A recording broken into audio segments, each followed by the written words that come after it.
নমস্কার, আশা করছি সকলেই ভালো আছো। আমি তোমাদের সাথে বিশ্বজিৎ পাল, আর তোমরা দেখছো এডুকেশন গ্রাউন্ড বাংলা চ্যানেল।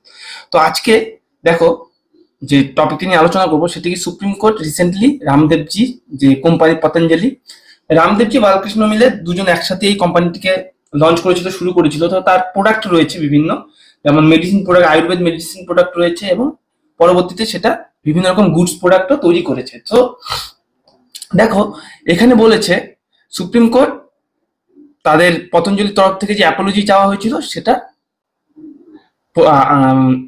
কি করেছে, সেটাকে ক্রিটিসাইজ করেছে এবং খারিজ করেছে, যে বারংবার ভুল করে এইরকম ক্ষমা চাওয়ার কোনো মানে হয় না। ঠিক আছে, তো সর্বপ্রথম আমরা জানবো যে এই যে রামদেবজি আসলে কে। ইনি হচ্ছেন রামকৃষ্ণ যাদব, যিনি হরিয়ানায় তার জন্মগ্রহণ করেছেন এবং পরবর্তীতে গুরুকুলে শিক্ষা লাভ করে তারপরে 2002-এ প্রথম টেলিকাস্ট করা হয়। তিনি বিভিন্ন রকম টেলিভিশনের মাধ্যমে তার যোগা ব্যায়াম সম্প্রচারণ করেন, এবং সেটা সমগ্র বিশ্ব তথা সমগ্র ভারতবর্ষ তথা সমগ্র বিশ্বে বহুল প্রচলিত হয়, এবং তিনি খ্যাতিও লাভ করেন, এবং যার যোগ ব্যায়ামের মাধ্যমে অনেক লোক সুরাহাও পায়, শারীরিক দিক দিয়েও সুরাহা দেখতে পাওয়া যায়। তো এটা তো ভালো গেল, কিন্তু পরবর্তীতে 2006 সালে তারই যে সহ পাঠক বলতে পারো, একই সাথে তারা গুরুকুলে পাঠরত ছিলেন, তো সেই রামকৃষ্ণদেব আর এই রামদেব আর হচ্ছে এই বালকৃষ্ণ একসাথে মিলে একটি এফএমসিজি কোম্পানি চালু করেন, কি about first moving consumer goods কোম্পানিকে চালু করেন। তো সেখানে মেনলি প্রথমে লক্ষ্য ছিল যে আয়ুর্বেদিক মেডিসিনকে তারা নিয়ে এসেছিল মার্কেটে, এবং সেটা যখন বিল হয়ে যায় তার পরবর্তীতে তারা গুডসও কিন্তু বিভিন্ন রকম, যেমন কোলগেট, তারপরে বিস্কুট, আটা, এই সব জিনিস কিন্তু তারা লঞ্চ করতে থাকে, এবং সেটাতেও তারা বিপুল পরিমাণ 2022-এর ফিনান্সিয়াল ইয়ারে তাদের যে রেভিনিউ দেখলে দেখা যাবে যে 10,000 কোটি টাকার ওপরে তারা রেভিনিউ জেনারেট করেছিল। তো দেখো, এই কোম্পানি ছিল, কিন্তু পরবর্তীতে লাস্ট ইয়ার নভেম্বরে একটা ইস্যু আসে যে তারা যে অ্যাড করছে, সেটা অ্যাডে তারা সত্যি জিনিস দেখাচ্ছে না, পাবলিক জনসাধারণকে প্রতারিত করছে যে সেই অ্যাডের মাধ্যমে। তো সেই নিয়ে আজকের এই রিপোর্ট, এবং সেখানে সুপ্রিম কোর্ট এটাকে ক্রিটিসাইজ করেছে, এবং সেটা 2023-এ যেটা তাদেরকে বলা হয়েছিল, এবং সেটাকেও তারা উল্লঙ্ঘন করেছেন, এবং তার পরবর্তীতে এই স্টেপ নেওয়া হয়েছে। এবং কি কি স্টেপ নেওয়া হয়েছে এবং সরকারের কি ভূমিকা ছিল, সেখানকার রাজ্য সরকারের কি ভূমিকা ছিল, যেহেতু এই কোম্পানিটি হরিদ্বার বেসড, তো কি কি রাজ্য সরকার পদক্ষেপ নিচ্ছে সে সব নিয়ে এই রিপোর্টে রয়েছে। তো সেটাই দেখে নেব। ঠিক আছে, তো দেখো, প্রথমেই কি বলেছে, যে সুপ্রিম কোর্ট বলেছে যে পিপল হু পে গুড মানি, মানে যে জনসাধারণ ভালো দাম দেয় ভালো প্রোডাক্টের জন্য, কিন্তু এই যে এইসব প্রোডাক্টের জন্য যে জনসাধারণরা দাম দিচ্ছে, সেটা পরবর্তীতে জনসাধারণেরই স্বাস্থ্যের দিকে লক্ষ্য না করে এই প্রোডাক্ট তৈরি করা হচ্ছে, ফলে জনসাধারণই সাফার করছে, এটাই বলা হয়েছে, যেটা গ্রহণযোগ্য নয়। এটা আমাদের যে প্রধান আদালত বলেছে, উচ্চ আদালত, তারা বলেছে যে জনসাধারণ তাদের অর্থ ব্যয় করে বেস্ট প্রোডাক্টটাকেই মার্কেট থেকে তুলবে, কিন্তু এই কোম্পানি কি করছে, তাদেরকে প্রতারিত করছে, এবং এর ফলে তারা জনসাধারণের স্বাস্থ্য নিয়ে চিনিমিনি খেলছে, যেটা গ্রহণযোগ্য নয়। এখানে সুপ্রিম কোর্ট বুধবার দিন রিকোয়েস্ট করেছে যে রামদেবজি এবং রাধাকৃষ্ণ তাদের পুনরায় আবার তারা ক্ষমা চেয়েছেন, এবং সুপ্রিম কোর্ট বলেছে যে এটা কোনোভাবে গ্রহণযোগ্য নয়, বারংবার একই রকম ভুল গ্রাহ্য করা হবে না। এখানে দেখো, এটাই বলেছে রামদেব পতঞ্জলি আয়ুর্বেদ লিমিটেডের শুরু করেছিলেন, এবং আচার্য বালকৃষ্ণর সহযোগিতায়। আচার্য বালকৃষ্ণ মেনলি হচ্ছে এর ফাউন্ডার, যার 96% স্টেক রয়েছে, এবং রামদেবজি তাকে মুখ করেই ব্র্যান্ড অ্যাম্বাসেডর হিসাবে এই পতঞ্জলি মার্কেটে এসেছে। তারপরে দেখো, companies playing with the health of the gullible public with government fails to crack the whip. এই কোম্পানি জনসাধারণ, এটা হচ্ছে হাইকোর্টের কথা, যে এই কোম্পানি জনসাধারণের সাথে চিনিমিনি খেলছে তাদের স্বাস্থ্য নিয়ে, আর সরকার সেটা পয়েন্ট আউট করতে এবং সেটা নিয়ে পদক্ষেপ নিতে ব্যর্থ হয়েছে বারংবার বলা সত্ত্বেও। Victim is always the public, সাধারণ জনগণই সবসময় এর ভিকটিম হচ্ছে। এটা সচেতন বার্তা দেয় যে এটা নিয়ে সচেতন হওয়া উচিত, যে এই যে এফএমজিসিজি কোম্পানি রয়েছে, সেটা শুধু পতঞ্জলি নয়, এরকম আরো কোম্পানি রয়েছে যেগুলো কনজিউমার এবং ক্লায়েন্টকে বেশিভাবে নিয়ে আসার জন্য তারা যা খুশি করছে এবং অ্যাডে প্ররোচিতমূলক অ্যাড দেখাচ্ছে। ঠিক আছে, শো দেম ভেরি রোজি পিকচার, মানে খুব ভালো ভালো ছবি দেখাচ্ছে যে এই প্রোডাক্ট ইউজ করলে পরে এই প্রফিট পাওয়া যাবে, এই হেলথ ইস্যু উন্নত হবে, কিন্তু সে কিছুই দেখা যাচ্ছে না জনসাধারণের মধ্যে। ফলে জনসাধারণ এর থেকে প্রতারিত হচ্ছে। People who pay goods money for this product finally and suffering the cost of their health the absolutely unacceptable, এটাই বলেছে। এটা একটা ডেঞ্জারাস গেম চালু করেছে Patanjali Ayurveda. The bench also compromising justice Asauddin Abdullah said objectionable among misleading advertisement. পুনরায় আবার বলছি যে পূর্বে আমি বলেছি কি এই যে কি জন্যই কোম্পানিকে সুপ্রিম কোর্টে যেতে হয়েছে।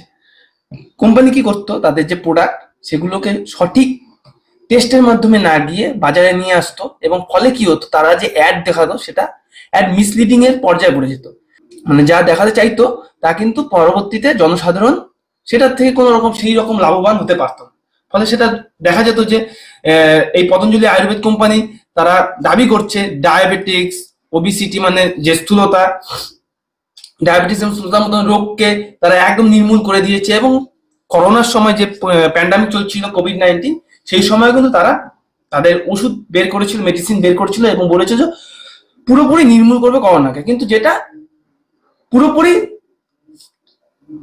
কি বলা হয় লিখিত কোনো তথ্য ছিল না যে সেটা পুরোপুরি যে করোনাকে নির্মূল করতে পারবে। তো এইসব পুরোপুরি কি ভায়োলেশন করছে তাদের যে অ্যাক্ট রয়েছে, সেই অ্যাক্ট কি, drugs and magic remedies objectionable advertisement act 1954 and it's rule, এই রুলসকে তারা ভায়োলেট করছিল। তারপর দেখো কি বলছে, এই সুপ্রিম কোর্ট এই প্রসেস, এই যে contempt proceeding against Patanjali Ayurveda and mister Balakrishna on February 27 for violating undertaking given two it November 2। এই দেখো এখানে কি বলেছে, এর আগেও তাদেরকে সতর্ক করা হয়েছিল, আমি তোমাদেরকে আগে বললাম, এর আগেও তাদেরকে 2023 নভেম্বরে সতর্ক করা হয়েছিল তারা যেন কোনো রকম প্ররোচনামূলক অ্যাড না দেখান, কোন রকম মিডিয়ায়, কোন রকম ইলেকট্রনিক মিডিয়ায়, কোন রকম প্রিন্ট মিডিয়ায় তারা যেন এরকম ক্যাজুয়াল স্টেটমেন্ট না দেয় তাদের প্রোডাক্ট নিয়ে, তারা যেন এইসব থেকে বিরত থাকে যতদিন না পর্যন্ত এর রায় বেরোচ্ছে। কিন্তু তারা এটাকেও উল্লঙ্ঘন করে কিন্তু পরবর্তীতে সুপ্রিম কোর্টকে বুড়ো আঙুল দেখিয়ে পুনরায় করছিল, এরকম অ্যাড দেখাচ্ছিল টেলিভিশন এবং যে প্রিন্ট মিডিয়া সেখানে।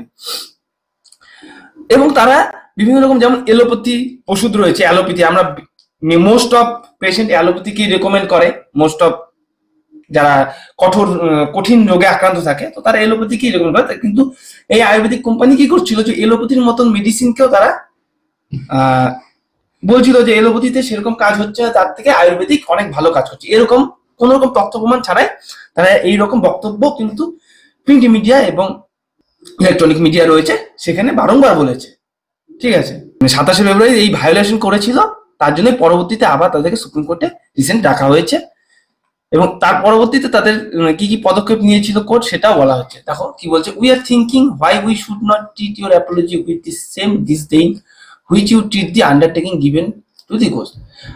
সুপ্রিম কোর্ট বলছে যে কেন আমরা আপনাদের সাথে, আপনারা যে অ্যাপোলজি চাইছেন, আপনাদের অ্যাপোলজি নিয়ে কেন চিনিমিনি খেলবো না, কারণ আমাদের রায়কে নিয়ে তো আপনারা চিনিমিনি খেলেছেন, তো আপনারা যেমন দেখাচ্ছেন আমরা তেমনই করবো।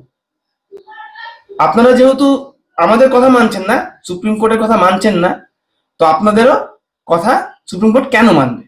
জাস্টিস কোহলি এটাই বলেছেন, সিনিয়র যে অ্যাডভোকেট রয়েছে তাদের পক্ষ থেকে মুকুল রোহতগি। ঠিক আছে, জাস্টিস কোহলি এও বলেছে দেয়ার কন্ডাক্ট যে when faced with attempts action changed from hubris of object surrender when they found themselves cornered। মানে প্রথমে কি হয়েছিল, এই পতঞ্জলি যারা ব্র্যান্ড অ্যাম্বাসেডার রয়েছে এবং তার ফাউন্ডার রয়েছে তারা কিন্তু এই প্রোডাক্টটা তারা গর্ববোধ করতে প্রোডাক্টটিকে নিয়ে এবং অন্য কারো কথায় তারা গায়ে লাগাতো না। কিন্তু যখন দেখছে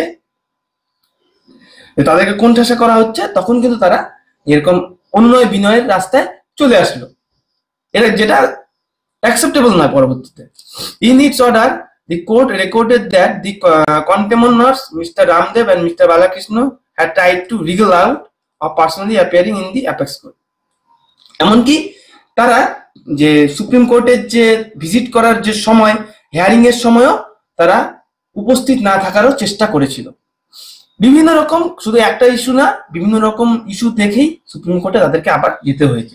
জাস্টিস আমানুল্লাহ বলেছিল যে সুপ্রিম কোর্টের মতন উচ্চ একটি স্থান, যেখানে জাজকেও তারা তোয়াক্কা করছে না, জাজকেও সুপ্রিম কোর্টের মতন স্থানকেও, সুপ্রিম কোর্টের মতন একটা প্রতিষ্ঠানকেও তারা কোনো গুরুত্ব দিচ্ছেন না, তাদেরকে বুড়ো আঙুল দেখাচ্ছে এই কোম্পানি ফাউন্ডাররা। The court made it clear that it would direction against every person or authority who had broken the law without mercy. কোন রকম দয়া না দেখেই তাদের ওপর পরিষ্কার পদক্ষেপ নেওয়া উচিত, কোন রকম সিদ্ধান্ত দয়া না দেখেই, কেননা তারা আইনকে ভেঙেছিল, বারংবার ভেঙেছে, একবার দুবার নয়, বারংবার সেই একই ভুল করেছে, তার জন্য তাদের উপর আর কোনো দয়া নয়। Why should we show mercy, কেন আমরা দয়া দেখাবো যখন পাবলিক তাদের দ্বারা চিট হচ্ছে, বলা হচ্ছে যে মেডিসিনে সমস্ত রকম কিছু কিওর হয়ে যাবে, মানে নিরাময় হয়ে যাবে, কিন্তু সেটা দ্বারা কি প্রতারিত করা হচ্ছে, কেন তাহলে আমরা তাদের সাথে দয়া দেখাবো? তারা তো দয়া দেখাচ্ছেন না। জাস্টিস কোহলি এর কথাই বলেছিল। তারপর দেখো কি বলছে, this hearing saw the court turn its eye and Uttarakhand state licensing authority choosing to turn blind eye. Court এও বলেছে যে তাদের যে লাইসেন্স দেওয়া হয়েছিল উত্তরাখণ্ড স্টেট লাইসেন্স অথরিটির দ্বারা, তারা এতদিন কি চোখ বন্ধ করেছিল? 2018 সালে সর্বপ্রথম এই কেস সামনে আসে, তারপর থেকে 2024 সাল হয়ে গেছে, এই পর্যন্ত সময় পর্যন্ত তাই সেই অথরিটি বুড়ো আঙুল দেখাচ্ছিল কোর্টকে, তারা কোনো পদক্ষেপই নেয়নি এই কোম্পানির বিরুদ্ধে। উত্তরাখণ্ড স্টেট লাইসেন্স অথরিটি বর্তমানে সেখানে উপস্থিত ছিল, তাদেরকেই সুপ্রিম কোর্টের জাজ এই কথা বলেছিল যে তারা কি ঘুমে বুড়ো আঙুল দেখাচ্ছিল এতদিন সুপ্রিম কোর্টকে, তারা কি করছিল। তখন সেই সময় যে সেখানকার যে অফিসিয়াল প্রেজেন্ট ছিল তারা বলেছে যে তারা তাদের এগেনস্ট এফআইআর করবে, তখন সেই কথাকে ক্রিটিসাইজ করে ব্যঙ্গাত্মক সুরে সেই জাস্টিস বলেছেন যে আর কোনো দরকার নেই, এতদিন পরে ঘুম ভেঙেছে আপনাদের, আর কি করতে হবে, কোনো দরকার নেই। Now you have woken up, এখন আপনারা জেগেছেন, এই নতুন করে আইন তৈরি করছেন, নতুন করে এই আইনের উপরে। Justice Kohli asked the state government, রাজ্য সরকারকে বলেছেন, রাজ্য সরকারের তো দায়ী সমানভাবে না, সেই সরকারের তত্ত্বাবধানে থাকা সত্ত্বেও সরকারের মতো সেই সরকারের স্থানেই এরকম একটা মিসলিডেড কোম্পানি দীর্ঘদিন ধরে চলছে। দেখো এটা তো স্বাভাবিক যে তার যে যোগা, সেখান থেকে প্রচুর লোক কিন্তু হেল্পফুল হয়েছে স্বাস্থ্যের দিক থেকে, কিন্তু তার যে প্রোডাক্ট রয়েছে সেটা কিন্তু কন্ট্রোভার্সি চলছে বর্তমানে, কেমন তার যে প্রোডাক্ট গুলো রয়েছে সেগুলো সঠিক টেস্টের উপর দিয়ে যাচ্ছে না, না গিয়েই তারা মার্কেটে নিয়ে আসছে এবং তারা মিসলিড করছে কাস্টমারদের সাথে। তারা বিভিন্ন রকম প্ররোচনামূলক অ্যাড দেখাচ্ছে সেই সব টেলিভিশনে, যার দ্বারা পাবলিক প্রতারিত হচ্ছে, কেন পাবলিককে তারা মিসলিডে চালিত করছে, পাবলিক সেটা মার্কেট থেকে কিনছে এবং সেরকম ফল পাচ্ছে না। এটাই হচ্ছে সুপ্রিম কোর্টের কথা, তো কেন তারা এরকম অ্যাড চালাচ্ছে। দি কোর্ট বলেছে যে স্টেট সরকারকে নিশ্চিত করতে এই পতঞ্জলির বিরুদ্ধে এই আইনকে লঙ্ঘন করার জন্য স্টেপ নিতে, and the apology of the chief proposed contemnor were not on the paper they were written on. কিন্তু সেটা বলা হয়েছিল, কিন্তু স্টেট সরকার এতদিন পর্যন্ত সেটা খাতায় কলমেই লেখা ছিল, রিটেন ছিল, যেটা এখনো বাস্তবিত হয়নি, বুঝলে, সেটা একটা কাগজে লেখা তথ্যই রয়ে গেছে, সেটা এখনো পর্যন্ত কিন্তু বাস্তবায়িত হয়নি। The court directed the state licence authority officer in charge the present one and his predecessor to file details affidavit on why action had not been taken against Patanjali Ayurvedic under the drugs. এখানে বলেছে court এও বলেছে যে officer ইনচার্জকে বলেছে, licence authority officer ইনচার্জকে বলেছে তাদেরকে যে এতদিন পর্যন্ত আপনারা কেন এর বিরুদ্ধে স্টেপ নিতে পারেননি সেই বিষয়ে বিভিন্ন রকম তথ্যের সহিত এফিডেভিট পেশ করতে। It further directed all the officers who had served as district Ayurvedic and Unani officers, হরিদ্বারে যারা রয়েছে তাদেরকেও, যারা 2018 থেকে 2024 মধ্যে ছিল, তাদেরকেও বলেছে এক্সপ্লেইন করতে যে পতঞ্জলি আয়ুর্বেদিক এই যে লয়ের আন্ডারে যে লকে ভঙ্গ করেছে তাই নিয়ে এক্সপ্লেইনের এফিডেভিট দিতে বলেছে।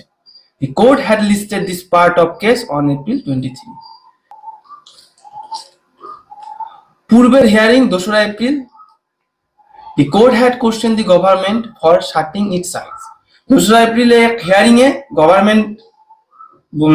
কোর্ট গভর্নমেন্টকে কোশ্চেন করেছিল তাদের এই যে দীর্ঘদিন চোখ বন্ধ করে থাকা পতঞ্জলি আয়ুর্বেদের বিরুদ্ধে যে এতদিন ধরে যে অভিযোগগুলো আসছে তার বিরুদ্ধে চোখ বন্ধ করে থাকা এবং চোখকে টমটম করা, এটা কেন? ইটস ওয়ার্স অ্যাপ পেনেকা ডিউরিং দি কোভিড-19 প্যান্ডামিক, এবং কি সেটা কোভিড-19 প্যান্ডামিকের সময় থেকেই কিন্তু উঠে আসছে। In its affidavit, the center responded that the interdisciplinary technical review committee of COVID-19 had raised ethical concerns and recommended in its report December 2020 that Patanjali Ayurved's colonies may be used in supporting measures for COVID-19 without claiming cure. এখানে supreme court কি বলছে যে COVID-19 এর যে তারা করোনিল বলে একটা ওষুধ তৈরি করেছিল, তারা বলছিল যে এটা দিয়েই সমস্ত রকম করোনা এবং রোগ নিরাময় এবং এটা কি মরণ মৃত্যু থেকেও তাদেরকে আটকাতে পারে, কিন্তু এটা এইভাবে চালানো যাবে না। তারা বলেছে যে তারা চালাতে পারে এই কারণে যে এইখান থেকে কিছু কি হতে পারে, তোমাদের ইমিউনিটি